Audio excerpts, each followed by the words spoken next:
नमस्कार आप सभी के। हर हर महादेव। आज हम शिव जी के एक सुंदर सा चुटकुला गीत लेके आयल बनी। सुनी जा, आप सबके बहुत अच्छा लगे। लाइक और शेयर जरूर करब जा, कमेंट करके बताओ जा आप सबके गीत कैसा लगा। खाला खाला ए भोला मिश्री बेदाम तनी खाला, नहीं फलवानी मान मिठैया मान, खाली भंगिया के गोला पर मगन तनी खाला। खाला खाला ए भोला मिश्री बेदाम तनी खाला, नहीं कुर्ता पसंद नहीं धोती पसंद, खाली मिर्गा के छलवा पर मगन तनी खाला।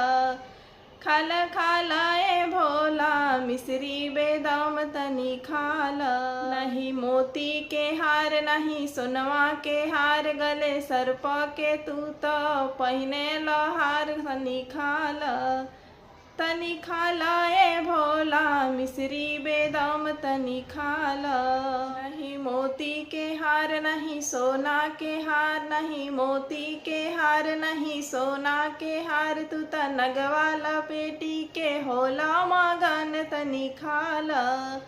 तनी खाला ए भोला मिश्री बेदाम तनी खाला, नहीं मोबाइल पसंद नहीं घड़िया पसंद, न मोबाइल पसंद नहीं घड़िया पसंद, अरे डमरू त्रिशूलवा पर मगन तनी खाला।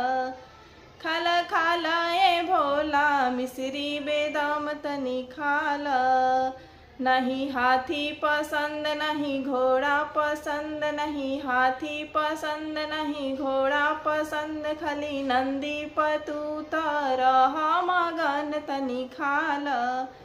खाला खाला ए भोला मिश्री बेदाम तनी खाला, फलवानी मान न मिठैया मान, खाली धतुरवा के बिजवा पर मगन तनी खाला।